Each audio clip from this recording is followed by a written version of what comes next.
নমস্কার, news live বাংলার সাফ কথাতে আপনাদের সকলকে স্বাগত। আমি সুপ্রীতি রয়েছে আপনাদের সঙ্গে এবং প্রত্যেক দিনের মতন আজকের অনুষ্ঠানে থাকবেন আমার সঙ্গে অতিথিরা।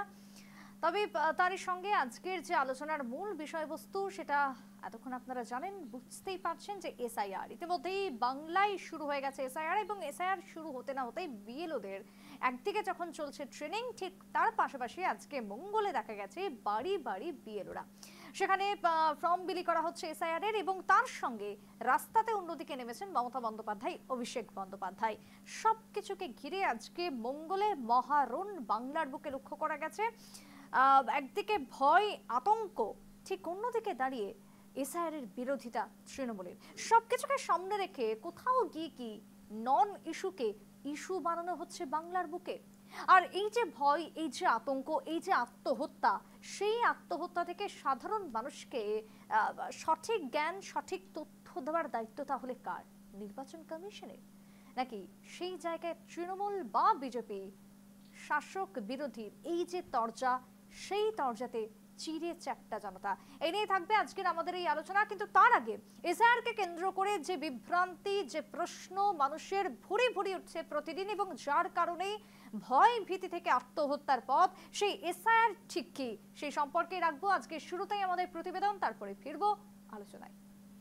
আপনারা শুনলেন, আপনারা দেখলেন এসআইআর ঠিক কি এবং এসআইআর কে কেন্দ্র করে কোনো রকমের আতঙ্ক নয়, ভয় নয়। কি কি প্রয়োজন, কোন নথি রাখবেন আজকে থেকে, আজকের পর থেকে, সেটাই আজকে আমাদের প্রতিবেদনের মধ্য দিয়ে আমরা তুলে ধরলাম। তবে হ্যাঁ, এখানেই হচ্ছে যেমনটা লক্ষ্য করা যাচ্ছে, একদিকে এসআইআর কে কেন্দ্র করে রাজপথে যখন মমতা, অভিষেক, ঠিক অন্যদিকে দেখা গেছে শুভেন্দু অধিকারীকেও।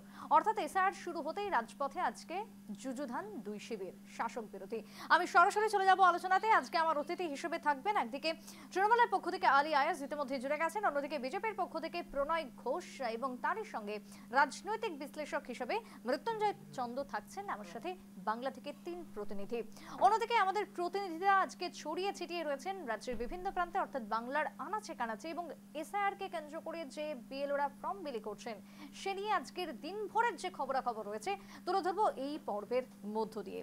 শুরুতেই আমি চলে যাব আলী আয়াজের কাছে। আলিদা, আজকে এসআইআর শুরু হতে না হতেই যে ধরনের ছবি আমরা দেখলাম, একদিকে ফর্ম বিলি এবং অন্যদিকে রাজপথে মমতা বন্দ্যোপাধ্যায়, অভিষেক বন্দ্যোপাধ্যায়। বিএলওরা যখন বাড়িতে বাড়িতে যাচ্ছেন সেখানেও উঠে এসেছে একের পর এক অভিযোগ। আমি প্রথমেই আপনার থেকে যেটা জানবো যে এই যে বিএলও, তারা ঠিক কারা?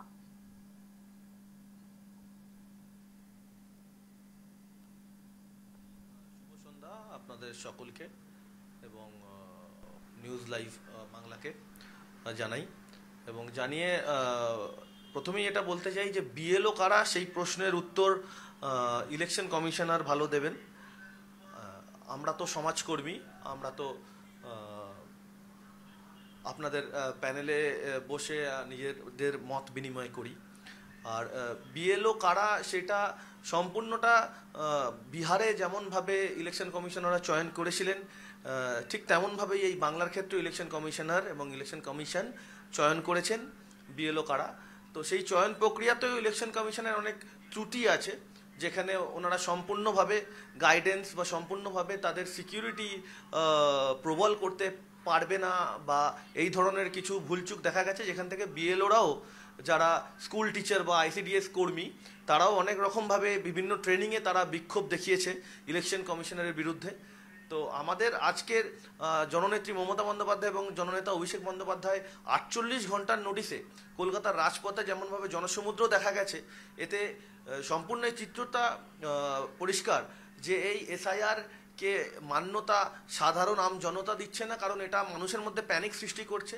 ইলেকশন কমিশনারের গাফিলতি, কেন্দ্র সরকারের গাফিলতি, তারা মানুষের কাছে ঠিকভাবে আউটরিচ করতে পারেনি, মানুষকে ব্যাপারটা নিয়ে বোঝাতে পারেনি। এবং বিএলওদের ট্রেনিং নিয়েও অনেকটা সংশয় আছে, বিএলওদেরও তারা সঠিকভাবে সেই স্বতঃস্ফূর্ততা বা স্যাটিসফ্যাকশন লেভেলটা তাদের ক্রিয়েট করতে পারেনি ট্রেনিং দিয়ে।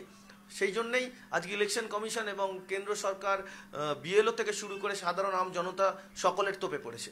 বেশ, আমি প্রণয়দার কাছে যাব। প্রণয়দা, এই যে বিএলও কারা, এই প্রশ্নের উদ্দেশ্যই হচ্ছে একদিকে যখন আমরা জানি যে সরকারি কর্মীরা, যেমনটা আলিদা বলছিলেন যে শিক্ষক থেকে শুরু করে আইসিডিএস কর্মীরা, তারা যেরকম ভাবে বিএলওর দায়িত্বে রয়েছেন আমরা প্রত্যেকে জানি, কিন্তু তার সাথে আজকে ভুরি ভুরি অভিযোগ যে একাংশ তৃণমূলকে নাকি লক্ষ্য করা যাচ্ছে বিএলওদের সাথে। তাহলে এখানেই প্রশ্ন যে তাহলে বিএলও কারা, তৃণমূল না সরকারি কর্মী?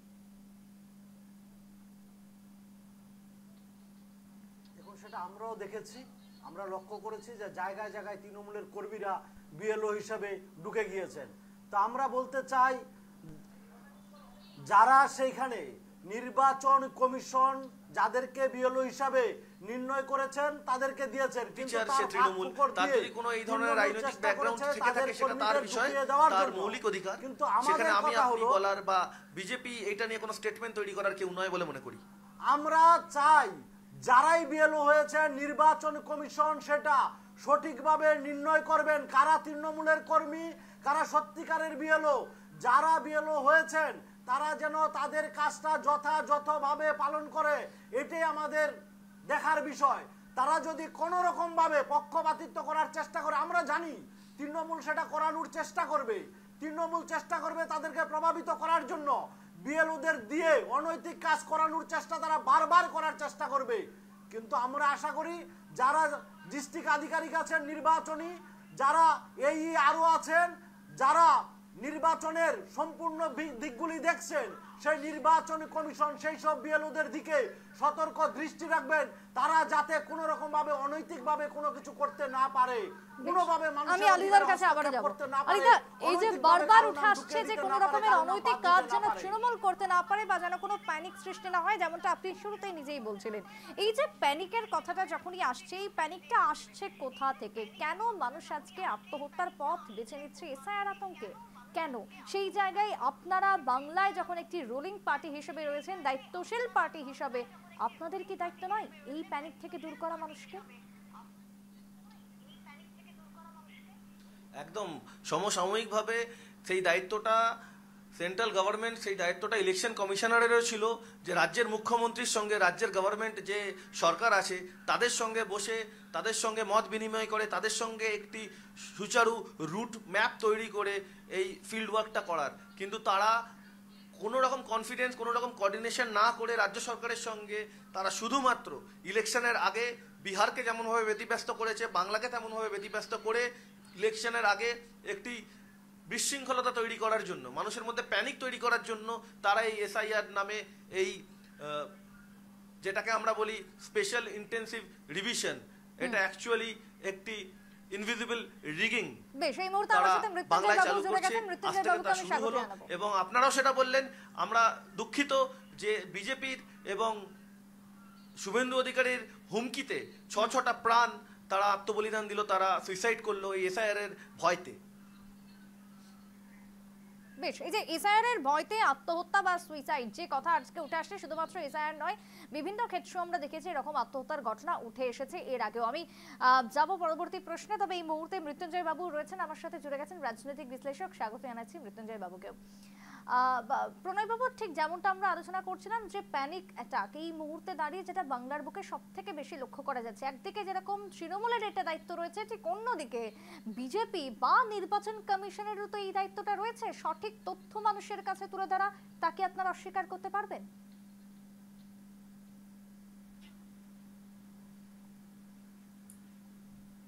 দেখুন, এসআইআর যেটা হচ্ছে সেটা কোথাও তৃণমূল নেতারাই বেশি আক্রান্ত, মানে বেশি তারা। আমি মৃত্যুঞ্জয় বাবু আসবো, আমি প্রণয়দার একটু উত্তর নেব।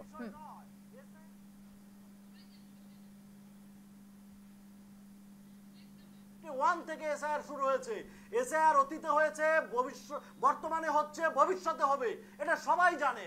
এসআইআর কোনো নতুন বিষয় নয়, নতুন শব্দ নয়। তৃণমূল তার রাজনৈতিক স্বার্থে মানুষের মনে প্যানিক সৃষ্টি করার চেষ্টা করছে, যাতে কিছু মৃত ডেড বডি পাওয়া যায়, সেটা পেয়ে তারা রাজনীতিটা করতে পারে। আমরা আশা করব মানুষ তাদেরকে সে সুযোগ দেবে না, কারণ যেখানে আমরা দেখি কোনো কারণে পারিবারিক অশান্তিতে বা স্বাভাবিক কোনো কারণে মানুষ মারা যেতেই পারে, আমরা দেখছি তৃণমূলের নেতৃত্ব সেখানে পৌঁছে গেছেন সেই ডেড বডি নিয়ে রাজনীতি করার জন্য।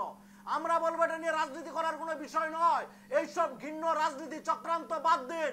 আপনারা মানুষকে, যারা নির্বাচন কমিশন, যাদের নির্বাচন কমিশনদের এসআইআর সঠিকভাবে করার দায়িত্ব, তাদেরকে তাদের কাজটা করার সুযোগ দিতে হবে। তারা যে প্রণয় বাবু বা বিজেপি বলছেন যে এসআইআর কে কেন্দ্র করে মানুষকে বিভ্রান্ত করাই হচ্ছে, তাহলে সেই জায়গায় কেন তৈরি হচ্ছে না? এতটাই গৌণভাবে প্রেজেন্ট করতে চাইছেন এই মিডিয়াতে তা আপনারা স্বীকার করছেন যে বিজেপি এবং ইলেকশন কমিশনের সম্পূর্ণ ভুল একটি রূপরেখাকে সামনে রেখে মানুষ ভীত সন্ত্রস্ত হয়ে নিজেদের আত্মবলিদান দিচ্ছে, সুইসাইড আপনার যে করছে। সাউন্ড আপনারা স্বীকার হচ্ছে করছেন? সেটাকে কমিয়ে রাখুন, তাহলে আমাদের কথা সঠিকভাবে শুনতে পারবেন না। আলিদা, তৃণমূল মানুষকে ভীত সন্ত্রস্ত করার চেষ্টা করছে ভোটের রাজনীতির স্বার্থে। রহিমা বিবি থেকে আজকে দেখি নানা জায়গায় নানা নামে ঘুষপেটিয়ারা পালাচ্ছে, জায়গা জায়গা থেকে পালাচ্ছে। যারা আমি আসবো আমি এবারে একটু মৃত্যুঞ্জয় বাবুর কাছে যাবো। মৃত্যুঞ্জয় বাবু, আজকে এসআইআর শুরু হতে না হতে, এসআইআর এই ফর্ম বিলি শুরু হতে না হতেই বাংলাতে যে ছবি লক্ষ্য করা গেছে, রাস্তায় যুযুধান দুই শিবির। একদিকে যখন রেড জোনে মমতা বন্দ্যোপাধ্যায়, অভিষেক বন্দ্যোপাধ্যায়, ঠিক অন্যদিকে দেখা গেছে শুভেন্দু অধিকারীর তাকেও রাস্তায় নামতে। এই যে এসআইআর কে কেন্দ্র করে যে ভয়, যে ভ্রান্ত ধারণা, যে ধরনের অজ্ঞানতা মানুষের মধ্যে ঢুকে রয়েছে, সেখান থেকে বের করার এখন এই মুহূর্তের পথ বা উপায় কি বলবেন? দেখুন, এসআইআর নিয়ে সাধারণ মানুষের আতঙ্কের কোনো কারণ নেই। সব থেকে বেশি আতঙ্কিত এই রাজ্যের শাসক দল, যারা এর আগে 2002 সালে এসআইআর এর জন্য আবেদন করেছিল এবং তারপর তারা যখন সম্ভবত খুব ভুল না হলে 59 লক্ষ নাম বাদ যাওয়ার পর কেন্দ্রের যে কংগ্রেস সরকার ছিল তাদের কাছে আবেদন করেছিল যে রাজ্যের সরকার ভেঙে দেওয়ার জন্য। সেই সরকারই আজকে খুব বেশি আতঙ্কিত হয়ে পড়েছে এসআইআর এর কারণে। এসআইআর এর গুরুত্ব কি সেটা তো সাধারণ মানুষ বুঝেছেন, কিন্তু বুঝেছেন বলেই সাধারণ মানুষের থেকে বেশি বুঝেছেন তৃণমূলের নেতৃত্ব। তাই অভিষেক ব্যানার্জির নির্দেশে জামালপুরের যে বিমল সাঁতরা বলে একজন 51 বছর বয়সী নবগ্রাম উড়িষ্যা পাড়ার বাসিন্দা, যিনি পরিযায়ী শ্রমিক হিসেবে অন্যান্য বছরের ন্যায় এবছরও তামিলনাড়ুর ওয়াডানাদু থানার অন্তর্গত কোন একটি কৃষি জমিতে চাষ করছিলেন। জমির পাশেই একটি বোতলের মধ্যে বিষাক্ত কিছু তরল ছিল, যেটাকে উনি মদ ভেবে খেয়ে ফেলেছিলেন। খাওয়ার পর বমি হয়, স্থানীয় হসপিটালে ভর্তি করা হয়। পরবর্তীতে উনি মারা যান 3-4 দিন বাদে, এবং তার সঙ্গে আরেকজন যে ছিল মিঠুন রায়, তিনি এখনো চিকিৎসাধীন। মারা গেল 30 তারিখ। রকমের উদাহরণ রয়েছে, আমরা সেই জায়গাতে যাচ্ছি না, কিন্তু এসআইআর কি এবং সেখানে কি কি ফর্ম লাগবে বা কি হতে চলেছে, অনেকে এসআইআর কে এনআরসি বা সিএ এর সাথেও তুলনা করছেন। এই যে একটা ভ্রান্ত ধারণা, সেটা তো অস্বীকার করার জায়গা নয় এই মুহূর্তে দাঁড়িয়ে, কারণ বাংলাতে অধিকাংশ মানুষ এখন বুঝতেই পারছে না যে এসআইআরটা কি। সেই এসআইআর কি, তার উত্তর সঠিকভাবে দিতে কি হবে না নির্বাচন কমিশনকে? নির্বাচন কমিশনের দায়িত্ব আছে প্রতিটা মানুষকে সঠিকভাবে বোঝানো যে এসআইআর কোনো আতঙ্কের বিষয় নয়, এবং প্রতিটা মানুষ যাতে স্বচ্ছতার সঙ্গে সরলভাবে, কোনো জটিল প্রক্রিয়া নয়, সহজ সরলভাবে তাদের নাম ভোটার তালিকায় নথিভুক্ত করতে পারে, তার সুবন্দোবস্ত করতে হবে। শুধুমাত্র এই রাজ্য প্রশাসনের উপর ডিপেন্ড করে আসলে আমাদের দেশের যুক্তরাষ্ট্রীয় কাঠামোর মূল সমস্যা হচ্ছে নির্বাচন কমিশনের নিজস্ব কোনো প্রতিনিধি থাকে না। রাজ্য সরকারের কর্মচারীদেরকে দিয়ে এই নির্বাচন কমিশনের কাজকে করাতে হয়। পশ্চিমবঙ্গের মূল সমস্যা এখানে তৃণমূল কংগ্রেসের আমলে নিয়োগ হয়নি, স্থায়ী সরকারি কর্মচারী নেই, বেশিরভাগই কন্ট্রাকচুয়াল কর্মচারী। তাদেরকে দিয়ে নির্বাচন কমিশন কাজ করানোর চেষ্টা করছে, এবং বাকি যারা আছে সরকারি কর্মচারী তাদেরকে দিয়ে করানোর চেষ্টা হচ্ছে, কিন্তু তারাও আতঙ্কে আছে, কারণ পশ্চিমবঙ্গে আইনের শাসন নেই। বেশ, আমি একটু আতঙ্কিত। আরিদা, আজকের দিনে যখন এসআইআর কে কেন্দ্র করে দক্ষিণবঙ্গে যখন দেখা গেছে একেবারে রাস্তায় রয়েছেন মমতা বন্দ্যোপাধ্যায়, একেবারে সকাল থেকে চলছে বিভিন্ন রকমের প্রক্রিয়া, ঠিক উত্তরবঙ্গে তখন দেখা গেল নিশীথ প্রামাণিক, তিনি বলছেন যে বাইরের দেশ থেকে আসা যদি কোনো হিন্দু ভোটারের নাম, মানে কোনো হিন্দু ভোটারের নাম বাদ যাবে না, তিনি এমন কথাও বলছেন। আমাদের কাছে সেই বক্তব্য রয়েছে, আমরা পরবর্তীতে শোনাবো। এই যে হিন্দু ভোটারের নাম বাদ যাবে না, এই কথা তিনি উল্লেখ করেছেন কোট আনকোট, তাহলে কি বিজেপি হিন্দুত্বের রাজনীতি করছে ফের একবার?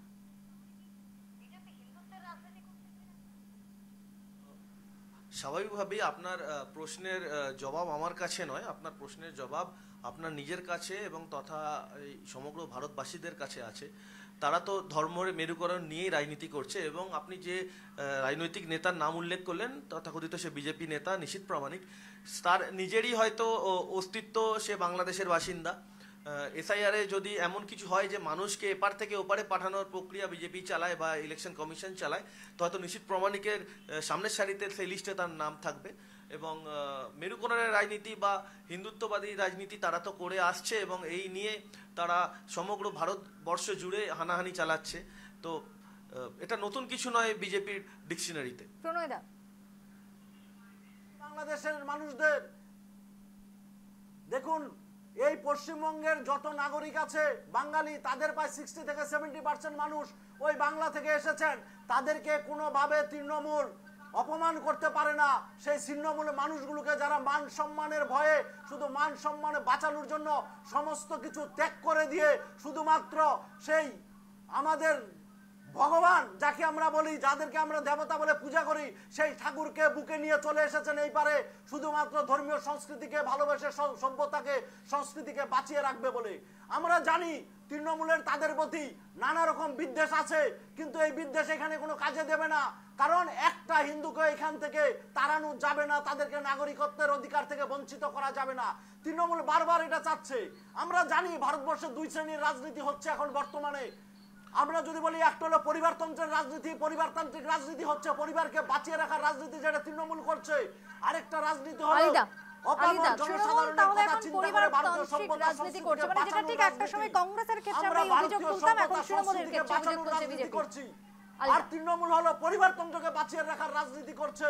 তাই এই যারা তৃণমূল মানুষ আছে তাদেরকে বারবার অপমান যে করছে, বক্তা তাদেরকে ভয় বলছেন, দেখাচ্ছে, তাদেরকে অ্যারেস্ট করছে। অ্যাকচুয়ালি হয়তো ওনার তাদেরকে হোমওয়ার্কটা করা অ্যারেস্ট করে নেই। তৃণমূল প্রথমেই আমি বলে নিই, উনি যে তাদেরকে কিন্তু রুখতে পারবে না তৃণমূল। এটা রাজনৈতিক তৃণমূলের একটা চক্রান্ত। বিশ্লেষণ করতে করতে উনি ধর্ম নিয়ে বললেন। উনি বললেন যে বিশেষ করে হিন্দু ধর্মের যে ঠাকুর দেবতাকে অপমানের ব্যাপারে উনি হয়তো জানেন না, আপনাদেরই দলের নেতা শুভেন্দু অধিকারী কদিন আগে আমাদের দক্ষিণ 24 পরগনা কাকদ্বীপে কালী প্রতিমা ভাঙাকে নিয়ে টুইট করে হাওয়া গরম করার চেষ্টা করেন।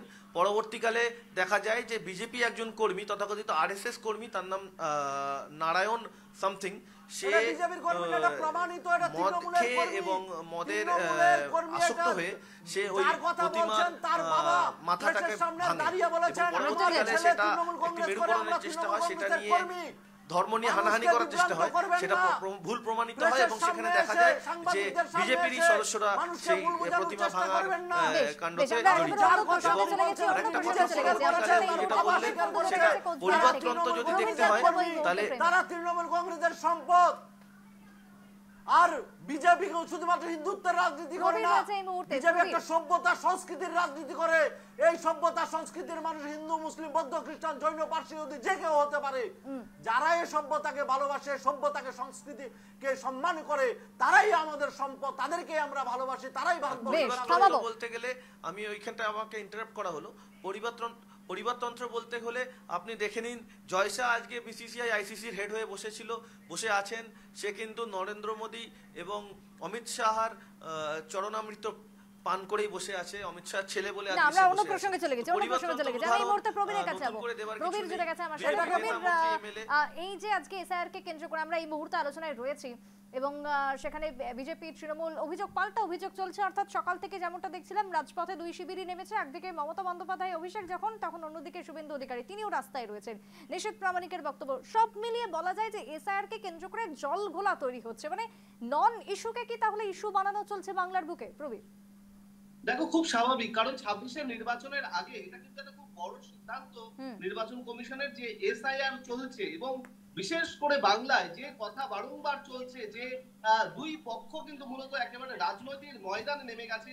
তার মধ্যে কিন্তু রয়েছে বিজেপি এবং তৃণমূল কংগ্রেস, এবং দেখা যাচ্ছে যে সবচেয়ে বেশি রাজনৈতিক যে একেবারে টানা পড়েন তা কিন্তু চলছে বিজেপি এবং তৃণমূল কংগ্রেসের মধ্যেই। এবং তোমাকে জানিয়ে রাখি যে কোচবিহার জুড়ে আজকেও শুরু হয়েছে এসআইআর। গোটা উত্তরবঙ্গ জুড়ে ইতিমধ্যে আলিপুরদুয়ার, কোচবিহার সহ গোটা উত্তরবঙ্গ জুড়ে এসআইআর প্রক্রিয়া ইতিমধ্যে শুরু হয়েছে। বিএলও যারা রয়েছেন, সরকারি বিএলওরা, তারা কিন্তু যাচ্ছেন বিভিন্ন জায়গায়। সরকারি বিএলওরা তারা ইতিমধ্যেই ফর্ম ফিল আপ করতেও শুরু করেছেন।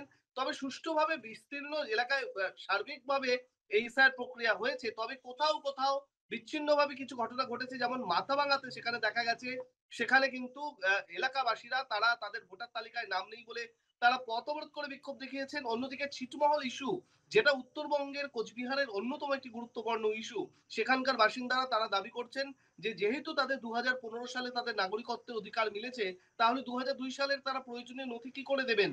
এটাই কিন্তু এই মুহূর্তের বড় প্রশ্ন, এবং সেই প্রশ্ন তুলেই সাবেক ছিটমহলের কুয়াতুরকুঠি এলাকার বাসিন্দারা তারা কিন্তু বিএলওদের সামনে তারা নানা প্রশ্ন তুলেছে যে কেন তাদের জন্য আলাদা করে কোনো পদক্ষেপ নেওয়া হলো না, এবং সেই পদক্ষেপ কবে নেবে। কারণ তাদেরকে এই ছিটমহল ইস্যুটা কিন্তু একেবারেই আলাদা।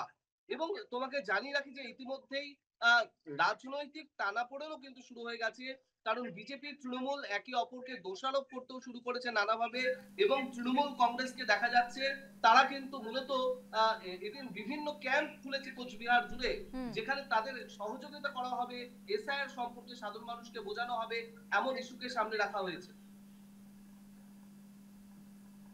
বেশ বেশ, প্রবীরের থেকে আমরা যেমনটা শুনছিলাম, ধন্যবাদ প্রবীর। আপাতত তোমায় আমরা আবার ওই আলোচনাতে ঢুকবো যেখানে প্রবীর তুলে ধরছিল যে এসআইআর কে কেন্দ্র করে ইতিমধ্যেই ক্যাম্প খোলা হয়েছে। এই ক্যাম্পের কথা যখন আসছে তখন আরো একটা প্রশ্ন, আমি প্রণয়দার কাছে যাব। প্রণয়দা, এসআইআর কে এনআরসির সাথেও তুলনা করছে তৃণমূল, এবং তার সঙ্গে ডিটেনশন ক্যাম্পের কথাও বলা হচ্ছে ইতিমধ্যে। কোথায় ডিটেনশন ক্যাম্প আর কোথায় এনআরসি? কেন এসআইআর কে এনআরসির সাথে তুলনা করা হচ্ছে, যেখানে নাগরিকত্বের সাথে কোনো সম্পর্ক নেই এসআইআর? কি বলবেন প্রণয়দা? এটা হলো তৃণমূলের কংগ্রেসের সম্পূর্ণভাবে মাননীয় অজ্ঞতা।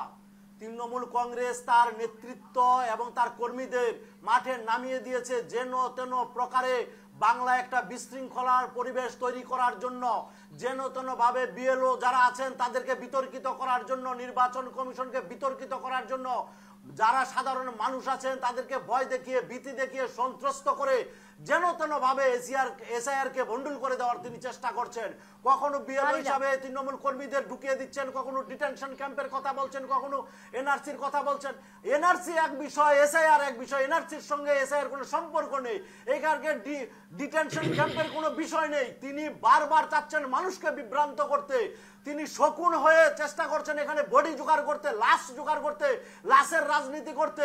আপনারা জানেন যখন বামফ্রন্ট সরকার ছিল পশ্চিমবঙ্গে 2002-03-এ, যেখানে এসআইআর হয়েছিল, তখন 59 লক্ষ মানুষের নাম ভোটার লিস্ট থেকে বাদ গিয়েছিল, যারা মৃত ভোটার, যারা স্থানান্তরিত ভোটার, যাদের নাম এক জায়গায় দুই জায়গায় আছে। তখন কিন্তু পরিবেশটা এরকম ছিল না। এই যে 2002 সালকে নিয়েও যে প্রশ্ন উঠে আসছে, আজকে আমরা দেখি তারা মৃত শকুনের মতো মানুষের রক্তের জন্য তারা পাগল হয়েছে, মৃত বডির জন্য তারা পাগল হয়ে গেছে, একটা দাঙ্গা লাগানোর জন্য, একটা বিশৃঙ্খলা পরিবেশ সৃষ্টি করার জন্য তারা বিভ্রান্ত হয়ে গেছেন। মানুষকে কি করে বিভ্রান্ত করা যায়, কি করে মানুষকে উশৃঙ্খল করা যায়, মানুষের পিছনে যেরকম ভাবে বিএলওদের গালিগালাজ করেছে, বিএলওদের ভয়ভীতি দেখিয়েছে, কথায় কথায় বলছে বিএলওদের জেলে পড়া হবে, এটা আমরা তীব্র প্রতিবাদ জানাই।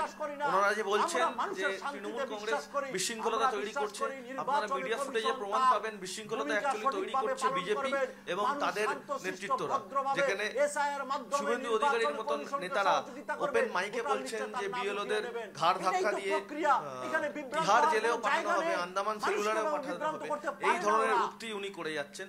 এবং এনআরসি তথা এসআইআর নিয়ে আমাদের বাংলার মানুষের মধ্যে যে ভয়, সেই ভয়টাকেই আমরা নিবারণ করার চেষ্টা করছি। আমরা মানুষের সাথে পাশে আছি। কিভাবে ভয় নিবারণ করার চেষ্টা করছেন আপনারা, যেখানে এসআইআর কে এনআরসির সাথে তুলনা করা হচ্ছে? আলিদা, আমার কাছে এটাই প্রশ্ন যে এসআইআর মানেই হচ্ছে ইজিপ্ট চাল থেকে কাঁকড়কে সম্পূর্ণভাবে আলাদা করে দেওয়া, যেখানে একেবারে পরিষ্কার একটি ভোটার তালিকা, যে তালিকা খুঁজে বের করার জন্যই আজকের এই এসআইআর চলছে। সেই জায়গায় কেন এত বিভ্রান্ত, কেন সেই জায়গায় এনআরসি হোক, সিএ হোক, ডিটেনশন ক্যাম্প হোক, এইসবের সাথে তুলনা করছে তৃণমূল? আপনারাও তো তাহলে একইভাবে ভুল ভ্রান্তি ছড়াচ্ছেন। এই ন্যারেটিভটা সেট করেছে বিজেপির অমিত সাহা, এই ন্যারেটিভটা সেট করেছে বিজেপির শুভেন্দু অধিকারী। তারা বারংবার মেরুকরণের রাজনীতি করে এই এসআইআরটাকে এই 2002 এবং 2025-এর ভোটার লিস্ট নিয়ে এই কাজটাকে ওরা এই এতটাই রিভিশনের অজ্ঞ, নামে কথায় কথায় শুধু তারা যে অমিত শাহ, ভয়ভীতি দেখিয়ে নরেন্দ্র যাচ্ছেন মোদীকে ওরা বিশেষ দেখাচ্ছে, আরেকটু মৃত্যুঞ্জয় বাবুর কাছে যাবো। দুটো মৃত্যুঞ্জয় সম্প্রদায়ের বাবু, মানুষকে যে NRC মৃত্যুঞ্জয় বাবু, এর এই প্রতিবাদ যে তৃণমূল কংগ্রেস কেন্দ্র করছে। করে এই যে অভিযোগ পাল্টা NRC-র অভিযোগ সঙ্গে তুলছে, দুর্ভাগ তৃণমূল কংগ্রেস তাদেরকে করেছিল, সাময়িক করা NRC-র পুলিশ সঙ্গে এই সভা ন্যারেটিভটা চলে। সেট বিজেপি করে দিয়েছে। অবশ্যই এবং আমরা বাংলার বাংলার মানুষরা জনগণ এখন দ্বিধা বিভক্ত, তারা বুঝতেই পারছে না যে এসআইআর তাদের ভয়ের কোনো কারণ তাদের নেই। নামটা না বাদ দেওয়া হয়। 2002 সালের আগে যাদের পরিবারের কোনো সদস্য ভোটার লিস্টে নাম আছে তাদের তো কোনো ভয়ের কারণই নেই, শুধুমাত্র 2 কপি কালার ছবি বাড়িতে রেখে দিলেই হবে। বিএলও তার বাড়িতে যাবেন, তার নামের নির্দিষ্ট ফর্ম দিয়ে আসবেন, আর সেটা ফর্মটা ফিল আপ করতেও সহযোগিতা করবেন। বিএলও যিনি আছেন তিনি থাকবেন, অন্যান্য রাজনৈতিক দলের বুথ লেভেল এজেন্টরা থাকবেন। আমি তো বুঝতে পারছি না তৃণমূল কংগ্রেসের এত চিৎকারের কি আছে, বা বিজেপির এত চিৎকারের কোনো কারণ নেই তো।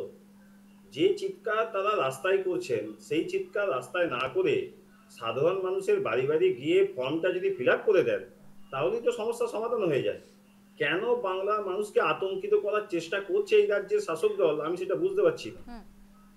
যে কোনো কারণই নেই মানুষকে আতঙ্কিত করা। আসলে এই তৃণমূল কংগ্রেস তারা বুঝেছে যে 2021 সালে যেমন এনআরসির ভয় দেখিয়ে একটা বিশেষ সম্প্রদায়ের মানুষকে আতঙ্কিত করে তাদের সম্পূর্ণ ভোটটা নিয়ে এই রাজ্যে ক্ষমতায় এসেছেন। এবারেও তাদের কাছে আর অন্য কোনো বিকল্প ইস্যু নেই, তাই এই এসআইআরটা নিয়েই তারা মানুষের মধ্যে একটা আতঙ্কের পরিবেশ তৈরি করতে চাইছেন। তাই তারা এসআইআর সঙ্গে এনআরসি গুলিয়ে দিচ্ছেন। মানে কতটা মূর্খামির পরিচয়। একটু শিক্ষিত যারা মানুষ আছে তারা বুঝতে পারছে, তারা হাসছে এসব দেখে, যে কারা রাজনীতি করছে, কারা আমাদের দেশ চালাচ্ছে, কারা আমাদের রাজ্য চালাচ্ছে, এটা ভেবে কিন্তু হাসছে যে এরা হবে এমএলএ, এরা সাংসদ, এরা আইন তৈরি করবে। যারা সামান্য সিএ, এনআরসি, এসআইআর এইগুলোর স্পষ্ট ব্যাখ্যা জানে না, সেগুলো নিয়ে নোংরা রাজনীতি করছে। অ্যাকচুয়ালি বাংলায় আর যে কোনো দেশে রাজনীতি হওয়া উচিত সমাজের উন্নয়ন এবং মানুষের উন্নয়নের জন্য। আমরা বিশেষ করে পশ্চিমবঙ্গে দেখছি মানুষের উন্নয়নের পরিবর্তে নেতাদের ব্যক্তিগত স্বার্থসিদ্ধি, তাতে যে কোনো মানুষকে ধ্বংস করেই হোক, সমাজকে ধ্বংস করেই হোক, এই স্বার্থসিদ্ধির লক্ষ্যটা বেশি হয়ে গেছে। একেবারে তাই। আমি আসবো বিষয় নিয়ে আতঙ্কিত করানো হচ্ছে, একেবারে অযথা আতঙ্কিত হচ্ছে, অজ্ঞানতা ভরে ভরে গেছে এই মুহূর্তে বাংলার বুকে। এই মুহূর্তে শান্তনু চলে গেছে আমার সাথে মুর্শিদাবাদ থেকে। শান্তনু, এসআইআর কে কেন্দ্র করে আমরা যেমনটা দেখছি ভয় ভীতি কোনোটারই মানে শেষ নেই। এই যে একটা এসআইআর কি এই নিয়ে যখন সাধারণ মানুষের মধ্যে একটা বড় সড় প্রশ্ন আসছে, সে জায়গায় মনে হচ্ছে যে রাজনৈতিক নেতৃত্বরাও হয়তো এখনো বুঝতেই পারছেন না যে এসআইআর কি। না হলে এসআইআর কে কি কেউ এনআরসির সাথে তুলনা করে? বাংলার বুকে এই আতঙ্ক আর কতদিন? শান্তনু। একদমই রাজনৈতিক অজ্ঞতা রয়েছে বলে কিন্তু মানুষের প্রাণটা যাচ্ছে। আজকে তুমি লেটেস্ট মুর্শিদাবাদের খবর তোমাকে বলি। মুর্শিদাবাদে কান্দি, সেখানে 12 নম্বর ওয়ার্ডে এক ব্যক্তি আত্মহত্যা করেছেন কীটনাশক খেয়ে, এবং তার পরিবারের লোকজনের যেটা বক্তব্য যে তিনি কীটনাশক খাওয়ার পরে নাকি বলেছে যে 2002 সালে তার নাম নেই, সেই কারণে তিনি মনে করছেন যে তাকে ডিটেনশন ক্যাম্পে কিংবা বাংলাদেশে ঠেলে পাঠিয়ে দেওয়া হবে, সেই কারণে তিনি আত্মহত্যা করেছে। একবার বিষয়টা ভেবে দেখো, এখানে কাউকে বাইরে পাঠিয়ে দেওয়া কিংবা ডিটেনশন ক্যাম্পে পাঠিয়ে দেওয়ার কোন রকম বিষয় নেই, কিন্তু অদ্ভুত বিষয় একটা খেয়াল করে দেখো যে এর আগে যখন ভোট আসে তখন আমরা দেখি যে একটা ব্যালট বক্স তৈরি করে মানুষের বাড়ি বাড়ি বিভিন্ন রাজনৈতিক কর্মীরা ঘুরে বেড়ায় এবং বলে যে এই জায়গাটা টিপ চিহ্ন দেবে, এইখানটা দেবে, এটা তারা বলে। কিন্তু এই যে এসআইআর হচ্ছে, এসআইআর এর ফর্মটা প্রত্যেকের কাছে রয়েছে, কিন্তু সেই ফর্মটা মানুষদের বোঝানোর মতন কোন রাজনৈতিক বিশ্লেষক নেই বা কোন রাজনৈতিক ব্যক্তিত্ব নেই। আজ পর্যন্ত একজনকে দেখতে পাওয়া গেল না যে ফর্মটা হাতে করে নিয়ে তাদের এলাকায় কেউ বোঝাচ্ছে যে এই ফর্মটা কি, কিভাবে ফিল আপ করতে হয়, বা যদি 2002 সালে কাউরির ভোটের নাম না থাকে সেই ক্ষেত্রে তার যাতে কোনো অসুবিধা না হয় এই অ্যাসিওরটা কিন্তু কেউ করছে না। শান্তনু, এখানে প্রশ্নটা থাকবে যে একদিকে যেরকম একেবারে তৃণমূল হোক বা বিজেপি, দুই রাজনৈতিক দলেরই যেমন দায়িত্ব রয়েছে যে এসআইআর কি এবং সেই সম্পর্কে জনগণকে সচেতন করা, কিন্তু তার ঠিক উল্টোটা দেখা যাচ্ছে। অন্যদিকে নির্বাচন কমিশনেরও কি দায়িত্ব নয় যে সঠিক তথ্য মানুষের কাছে তুলে ধরা যে কি এবং কেন এই এসআইআর? নির্বাচন কমিশন যখন প্রেস মিট করে সেই সময় কিন্তু স্পষ্টভাবে জানিয়ে দেওয়া হয়েছিল যে কি ফর্ম আসছে, কাদের কাগজ লাগবে, কবে কাগজ লাগবে। কিন্তু অদ্ভুত বিষয় নির্বাচন কমিশনের পার্ট ওই জায়গাটাই কিন্তু প্রচারে একদমই নেই, এবং যে কারণেই এই বড় ধরনের সমস্যা তৈরি হয়ে যাচ্ছে। আজকে বড় মিডিয়াই বলো বা ছোট মিডিয়া বলো বা বিভিন্ন রাজনৈতিক দল, এই যে নির্বাচন কমিশনের কথাটাকে সবার কাছে পৌঁছে দেয়া, এই জিনিসটা কিন্তু হচ্ছে না। আর বেশিরভাগ রাজনৈতিক কর্মীরা তারা এই এসআইআর জিনিসটা কিভাবে ফর্ম ফিল আপ হয়, তাদের কাগজ জোগাড় করে রাখতে হবে, এই জিনিসটাই জানে না। আমি এই প্রশ্নটাই আলিদার কাছে একটু রাখবো, তৃণমূলের সাথে যিনি রয়েছেন। আলিদা, এই যে এসআইআর কি তার কাগজপত্র সঠিকভাবে পৌঁছানোই হচ্ছে না, তাহলে কি সেই জায়গায় আপনাদের একটা ব্যর্থতা? না, এখানে যেখানে সেন্ট্রাল গভর্নমেন্টের গভর্নেন্সেরই অভাব, যেখানে তাদের কোনো টেকনিক্যালিটি নেই, সেখানে আমাদের ব্যর্থতাটা আপনি কোথায় খুঁজে পেলেন? এখানে নির্বাচন কমিশন বিজ্ঞপ্তি জারি করেছেন, তো তাদেরই তৎপরতার সাথে মানুষের কাছে পৌঁছানো উচিত ছিল মেকানিজম দিয়ে।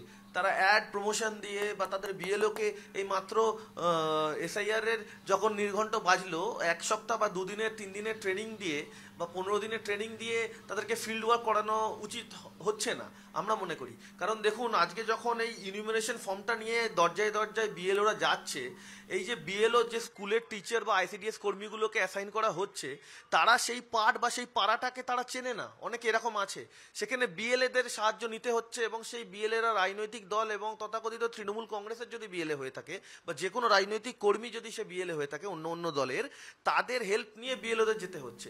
এবং এই বিএলএদের সঙ্গেও ইলেকশন কমিশনের কিন্তু একটা ফারাক আছে, তাদের সঙ্গে কোঅর্ডিনেশন নেই। কারণ বিএলএদের কাছেও অনেক সময় তথ্য থাকছে না ফর্মের কোন পার্টটা কীরকমভাবে ফিল আপ করতে হবে। প্রথম কথা তো একটা ইনিউমারেশন পার হেড 2টো করে ইনিউমারেশন ফর্ম দেওয়া হবে একটা ব্যক্তিকে, তো সেই 2টো করে ইনিউমারেশন ফর্ম দেওয়া হবে। তার 2002-এর ভোটার লিস্টের নাম আছে বা যাদের 1987 সালের পরে জন্ম, তারা কোন কোন ফরম্যাটে কোন কোন ব্লকে কি লিখতে হবে, সেইগুলো যদি ভুল হয়ে যায় সেখানে আপনি মার্কার ইউজ করতে পারবেন না, হোয়াইটনার ইউজ করতে পারবেন না। বেশ, তার মানে আলিদার প্রশ্ন হচ্ছে বিএলওরা সঠিকভাবে জানেন। আমি শান্তনুদার কাছে আবার যাব। শান্তনুদা, এই যে হিয়ারিং হবার ভয়, বলছে যে বিএলওরা সঠিকভাবে অবগত নন, একটি হযবরল অবস্থায় আছে, তাহলে মানুষ কিভাবে জানবে, সাধারণ মানুষ? আমি এখান থেকে তো দেখতে পাচ্ছি যারা রয়েছেন ওখানে তাদের উপরে একদম শ্রদ্ধা রেখে একটা কথাই বলছি, ভোট যে প্রক্রিয়া হয় ওটাও কিন্তু নির্বাচন কমিশনের আন্ডারই হয়। সেই সময় এতটা গ্রহণযোগ্য কংগ্রেসের কোনো রোল নেই এখানে প্লে করার মতো। ভোট যখন হয় তখন তো তাহলে এত কাছাড়া ভাব দিতে পারে, কনফিডেন্ট নেননি আপনারা, সম্পূর্ণ প্রক্রিয়াটা নির্বাচন কমিশনের দ্বারা। নির্বাচন কমিশন প্রেস মিট করে, তারপর সমস্ত রাজনৈতিক দল ঝাঁপিয়ে পড়ে যে কিভাবে নির্বাচন কমিশনের প্রক্রিয়াটা হবে পুরোটা দেখার জন্য। কিন্তু এই ক্ষেত্রে যেহেতু মানুষ ইনভলভ, রাজনৈতিক দলদের সেভাবে ইনভলভমেন্ট নেই, সেই কারণেই কিন্তু তাদের এত গাছাড়া ভাব। এটা কখনোই হতে পারে না যে পুরো দায়িত্বটা নির্বাচন কমিশনের, রাজনৈতিক দলগুলোর কোনো দায়িত্ব নেই। যেখানে সাধারণ মানুষের ইনভলভমেন্ট থাকে সেখানে রাজনৈতিক দলগুলোর ইনভলভমেন্ট থাকাটা অতি প্রয়োজনীয়। কারণ এটা বললে হবে না যে এটা নির্বাচন কমিশন করবে, আমরা কি করব, এটা তো নির্বাচন কমিশনের ব্যাপার। এটা কখনোই হতে পারে না। যদি ভোটের ক্ষেত্রে এই যে কথা উঠে আসছে নির্বাচন কমিশনের দায়িত্ব রয়েছে সমানভাবে, মৃত্যুঞ্জয়দা একদমই তাই। আমিও এটা মনে করি যে নির্বাচন কমিশনের অবশ্যই দায়িত্ব আছে। বর্তমানে সোশ্যাল মিডিয়া বা টিভিতে যে কোনো জায়গায় পেপারে যথেষ্টভাবে নির্বাচন কমিশন তখন এসআইআর হতো এই ধরনের বিজেপির মেরুকরণ এবং বিজেপির ন্যারেটিভ সেট করা যে আপনার ভোটার লিস্ট থেকে নাম কাটা যাবে, আপনাকে বাংলাদেশে পাঠানো হবে, এই ধরনের ভয়ভীতি দেখানো ছিল না তখন এসআইআর হয়েছে। কিন্তু এখন এই মোদী সরকারের আমলে এই এসআইআর কে কেন্দ্র করে তারা বিভিন্ন স্টেটগুলোতে পৌঁছে দিতে পারলো না, ভোটারদেরকে ভোট ব্যাংকগুলোকে নষ্ট করে, সেটা যে কোনো দলের হোক, তারা নিজেদের বুঝিয়ে দিতে পারতো ফায়দা নেবার জন্য ভিডিওর মাধ্যমে বিজেপিকে জেতানোর জন্য তাহলে কিন্তু আজকে তৃণমূল কংগ্রেস বা অন্য কোনো রাজনৈতিক দল বিজেপি তারা এইটা নিয়ে অন্তত কোনো সমস্যা তাদের কাছে হতো না।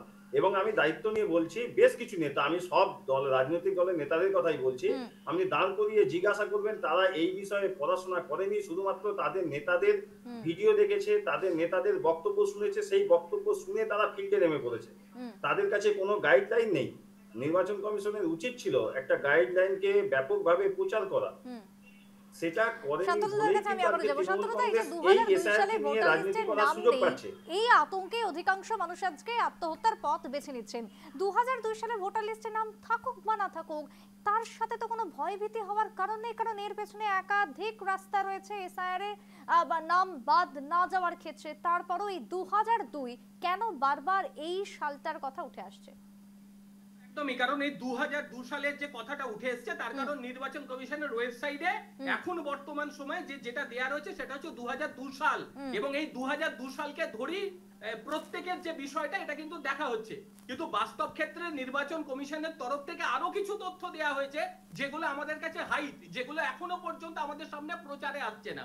সেখানে স্পষ্টভাবে বলে দেয়া হয়েছে যাদের 2002 সালে নাম নেই, অনেকেরই নাম নেই, তাদের কিন্তু কোন রকম কাগজপত্র জমা দিতে হচ্ছে না। কেন জমা দিতে হচ্ছে না? যদি তার মা, বাবা, এমনকি বাবার বাবা, ঠাকুমা, তারও নাম যদি থেকে থাকে সেই ক্ষেত্রে তাদের কোনো কাগজ জমা দিতে হচ্ছে না। আমি ধরলাম তাদেরও নাম নেই, এই ক্ষেত্রে সে তো পড়াশোনা করেছে, তার মাধ্যমিকের অ্যাডমিট আছে, রেজিস্ট্রেশন আছে, সেটা থাকলে পরেও কিন্তু হয়ে যাবে, তাকেও কোনো কাগজ জমা দিতে হবে না। আমি ধরলাম সেটাও নেই, সে পড়াশোনা করেনি, সে মূর্খ। অনেক ক্ষেত্রে আমরা দেখি যে বিভিন্ন প্রয়োজনে তারা পঞ্চায়েত প্রধানের কাছে যায়, বিভিন্ন কেসে যায়, তাদেরকে জমি জায়গা রয়েছে, তারও দলিল রয়েছে। অর্থাৎ এই কথাগুলো তখনই আসবে যখন বিএলএ ঘরে আসবে, যে ফর্মটা দেবে সেই ফর্মটা ফিল আপের পরে তার যদি মনে হয় যে না এটা পর্যাপ্ত নয়, তাকে হেয়ারিং এ ডাকবে। এই কাগজপত্রগুলো তখনই জোগাড় করতে হবে যখন হেয়ারিং এর প্রয়োজন। তার আগে এই যে কাগজপত্র জোগাড় করে রাখুন, না হলে আপনাকে বাংলাদেশে পাঠিয়ে দেবে, এই কথাগুলো কোট আনকোট বহু রাজনৈতিক নেতা বলছে। আর এই কথাগুলো শোনার পরেই কিন্তু অশিক্ষিত মানুষ, অনেকেই কিন্তু দিন আনে দিন খাওয়া মানুষ, তাদের পড়াশোনার জায়গা নেই, তারা পড়ে যাচ্ছে আতঙ্কের মধ্যে। অনেক মানুষই পড়াশোনার থেকে বেশি রাজনৈতিক ব্যক্তিত্বের বক্তব্য শুনে, আর তাদের এই ভুল ত্রুটিগুলোই কিন্তু এই সমস্ত মানুষের প্রাণকে কেড়ে নিচ্ছে। একেবারে তাই। আপাতত ধন্যবাদ তোমায় শান্তনুদা। যেমনটা আমরা উঠে আসছে আলোচনার মধ্যেই আলোচনা আমাদের চলতে থাকবে, এবং এসআইআর কে নিয়ে কোনো ভয় নয়, কোনো ভ্রান্ত নয়, সঠিক তথ্য পৌঁছে দেওয়া জরুরি মানুষের কাছে, না হলে আগামী দিনে আরো প্রাণ ঝরতে থাকবে এসআইআর আতঙ্কে। ফিরে যাবো আলোচনায়। এই মুহূর্তে আমার সাথে রয়েছে তৃণমূল, বিজেপি এবং রাজনৈতিক বিশ্লেষক, 3 প্রতিনিধি রয়েছেন, তার সঙ্গে আমাদের প্রতিনিধিরা জুড়ছেন বিভিন্ন প্রান্ত থেকে। আমি একটু বিজেপির কাছে যাবো। প্রণয় দা এই মুহূর্তে রয়েছেন। প্রণয় দা, এই যে এসআইআর কে তীব্রভাবে বিরোধিতা এবং তার সঙ্গে রাস্তায় মমতা, অভিষেক একেবারে সরাসরি তোপ হুঁশিয়ারি বিজেপির দিকে, কেন এত বিরোধিতা? তাহলে কি সেই টার্গেট বা লক্ষ্য ভোট ব্যাংক, রোহিঙ্গা বাঁচানো, বাংলাদেশি বাঁচানো? প্রণয় দা, দেখুন, শুধু রোহিঙ্গা আর বাংলাদেশিটা তাদের কাছে প্রায়োরিটি না, তাদের কাছে প্রায়োরিটি হলো যেন তেন প্রকারে ক্ষমতায় আসাটা। ক্ষমতায় আসতে হবে, ক্ষমতার স্বাদটা ভোগ করতে হবে, পরিবারটাকে টিকিয়ে রাখতে হবে। কারণ ওরা জানে ক্ষমতায় আসলে চাকরি চুরি করা যাবে, চাল চুরি করা যাবে, ত্রিপল চুরি করা যাবে, কয়লা চুরি করা যাবে, ঘর চুরি করা যাবে। সেই স্বার্থে বাংলাদেশি ঘুষপেটিয়া থেকে শুরু করে, রোহিঙ্গা থেকে শুরু করে, যত রকম অনৈতিক ভোটার আছে, মৃত ভোটার থেকে শুরু করে ট্রান্সফরমেশনের যে ভোটার আছে, 2-3 জায়গায় যেসব ভোটারের নাম আছে, সবাইকে বাঁচিয়ে রাখতে হবে। কারণ যারা ক্ষমতায় থাকবে রাজনৈতিকভাবে রাজ্যে, তারাই তো এইসব মৃত ভোটারের ভোটটা গিয়ে দিতে পারবে। এটা আমরা দেখেছি গত নির্বাচনে। অনুব্রত মণ্ডল প্রকাশ্যে দাঁড়িয়ে বলেছেন, যিনি মৃত ভোটারের ভোটটা দিতে গেছেন তাকে বাধা দেওয়া হয়েছে, বলছে ওকে গুলি করে মেরে ফেল। যে বাধা দিয়েছে তাকে পাখির মতো গুলি করে মেরে ফেলেছে। এভাবেই তো রক্তের রাজনীতি করে তারা তাদের সাম্রাজ্য টিকিয়ে রেখেছেন।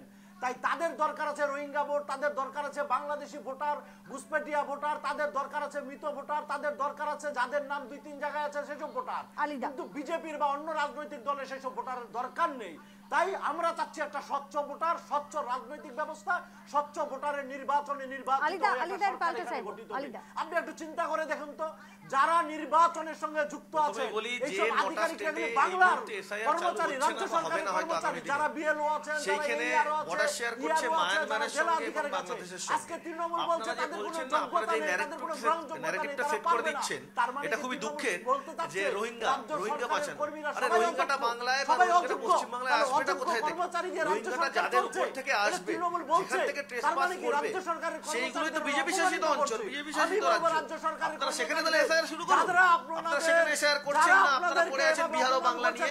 কারণ বিহার ও বাংলায় আসন্ন নির্বাচন, তাদেরকে আপনারা এই সঠিক নির্বাচনে শিক্ষার মাধ্যমে যে কোনো বুঝিয়ে দেন রকম ভাবে যে না, যদি রাজ্য নিজেদের গতি সরকারি বাঁচাতে হয় এবং এই অযোগ্য বাংলাতে নয়, তারা যদি তৃণমূলের কিছু একটু আঙুলে করতে আঙুলে হয় চলে না। তাহলে এই তাদের এসআইআর কে মেরুদণ্ড আছে, নতুন তারা করে মেরুদণ্ডকে আপনারা টিকিয়ে দেয়নি, তারা ষড়যন্ত্র বা সঠিকভাবে নতুন কাজটা একটি করবে। মেকানিজম হিসেবে ইউজ করছেন। এবং দুঃখের বিষয় যে এতদিন ইডি, সিবিআই এই ধরনের মেকানিজমগুলোকে কেন্দ্র সরকার তথা বিজেপি ইউজ করতো বিরোধীদের দমাতে, বিরোধীদের বিপক্ষে।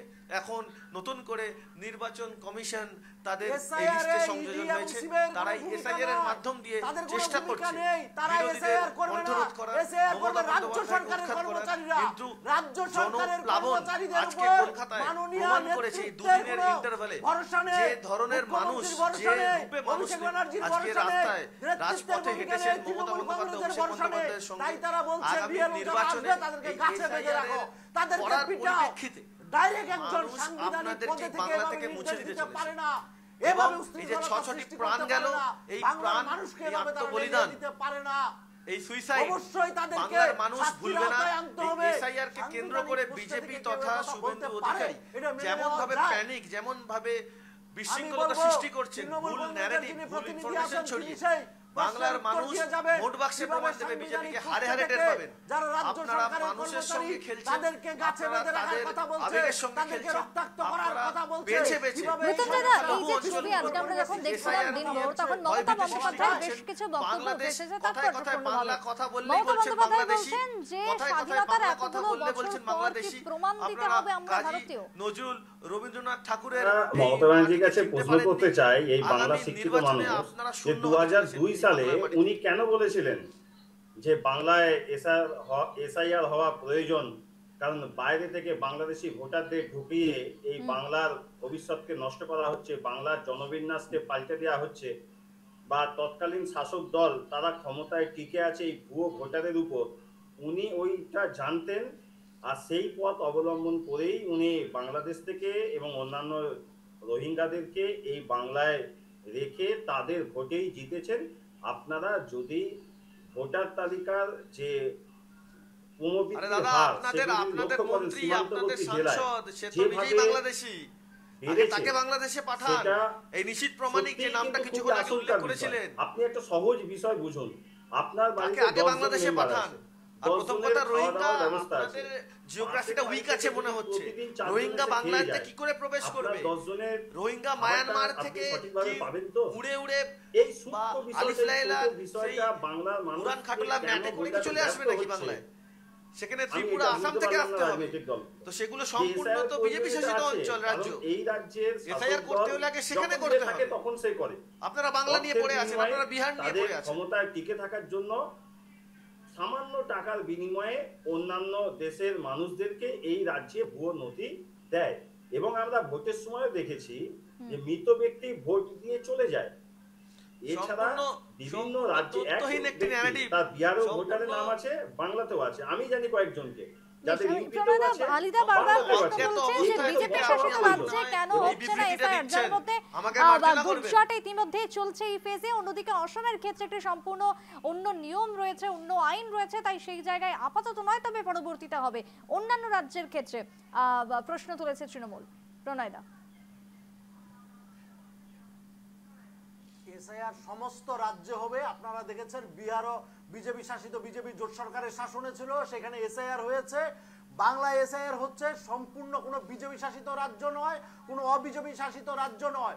ভারতবর্ষের সমস্ত রাজ্যে, সমস্ত কেন্দ্রীয় শাসিত অঞ্চলে এসআইআর হবে। তাতে বিভ্রান্ত হওয়ার কোনো জায়গা নেই। অবিজেপি শাসিত রাজ্যে আপনারা এসআইআর লাগু করছেন, বেছে বেছে আপনারা অবিজেপি রাজ্যগুলোতে এসআইআর লাগু করছেন, এবং সম্পূর্ণটা প্রত্যেকটি রাজ্যের ক্ষেত্রে নির্বাচনের প্রাক্কালে আপনারা এই বিশৃঙ্খলতা তৈরি করছেন। এনআরসি হয়ে যাওয়ার পরে ইলেকশন কমিশন, নির্বাচন কমিশন, আমার যা রাজনৈতিক প্রতিপক্ষ বন্ধু আছে তাদেরকে বলবো আপনারা বিভ্রান্ত হবেন না।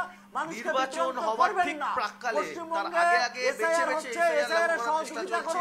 এবং অবিজেপি পশ্চিমবঙ্গের শাসিত পরে সমস্ত রাজ্যগুলিতে ভারতবর্ষের রাজ্যে ধাপে শুধুমাত্র ভোট ব্যাংক পলিটিক্স, এসআইআরটা হবে, তাতে বিভ্রান্ত হওয়ার কিছু নেই, ভয় পাওয়ার কিছু নেই। এসআইআর তোষণ করে অতীতে হয়েছে, বিজেপি বর্তমানে হচ্ছে, বেশ, ভবিষ্যতে তনুজ হবে। এই মুহূর্তে চলে গেছে, আমি থামাবো। ভয় তনুজের ভীতিতে কাছে একটু যাবো, হয়ে মালদার গেছে। ছবি দেখবো। আপনি তনুজ এই মুহূর্তে দাঁড়িয়ে এসআইআরকে কেন্দ্র করে দিনভরের যে আপডেট রয়েছে, আজকে এবং বাড়ি বাড়ি ইতিমধ্যে বাংলা বিএলওরা যাচ্ছে, ভাষা বললেই, বাংলায় কথা বললেই বলছে বাংলাদেশ। তনুজ, আজকের আপডেট। বাংলা কথা বললেই বলছে বাংলাদেশি। এই বিজেপি বাংলার মাটিকে চিনতেই পারেনি এখনো পর্যন্ত। তনুজের কাছে আমি একটু যাবো। তনুজ, ইতিমধ্যে বিএলওরা বাড়ি বাড়িতে যাচ্ছেন আজকে, অন্যদিকে রাস্তায় বিজেপি তৃণমূল রয়েছে, সব মিলিয়ে একেবারে এসআইয়ের জল্পনা জলঘোলা বাংলা জুড়ে চলছে। তনুজ, একেবারে সুপ্রীতি, দেখো যেখানে এসআইআর শুরু হয়েছে রাজ্য জুড়ে, আর সেই রাজ্য যখন এসআইআর শুরু হয়েছে তখন বিএলও যারা রয়েছে তারা বাড়ি বাড়ি তথ্য সংগ্রহ করছে, আর পাশাপাশি দেখো যে একটি ফর্ম দেওয়া হচ্ছে, সেই তথ্য সংগ্রহ করছে। আর পাশাপাশি দেখো এই আজকে প্রথম দিনেই মালদার যে মানিকচকের যে ধরমপুর, আর সেই ধরমপুরে দেখো 800 জনের যে 2002 সালের যে তালিকা, ভোটার তালিকা, সেই ভোটার তালিকা থেকে নাম বাদ চলে যাওয়াতে ব্যাপক আতঙ্ক ছড়িয়েছে মানিকচক এলাকা জুড়ে। সেখানে দেখো যারা যারা স্থানীয় বাসিন্দারা যেটা অভিযোগ করছে, যাদের 800 জনের নাম বাদ চলে গেছে, গায়েব হয়ে গেছে, যখন পঞ্চায়েত ভোটেও তারা ভোট দিয়েছেন, আর বিগত যে লোকসভা ভোট ছিল সেই লোকসভা ভোটেও তারা ভোট দিয়েছে। কিন্তু এখন চিন্তার বিষয় এটা হচ্ছে যে তারা 2002 সালে তাদের নাম বাদ চলে গেছে, ভোটার কার্ড রয়েছে, এই নিয়ে ব্যাপক আতঙ্ক ছড়িয়েছে। এসআইআর আতঙ্ক দেখো মালদা জুড়ে গ্রাস করেছে, এমনটাই জানা যাচ্ছে সুপ্রীতি। একেবারে, এবং এই যে আতঙ্কের কথা তুমি বারবার বলছো, সেই আতঙ্ক থেকে মানুষকে বের করার কি কোনো পথ বা কোনো রাস্তা কি এখনো অবধি দেখা যাচ্ছে? দেখো যারা স্থানীয় বাসিন্দা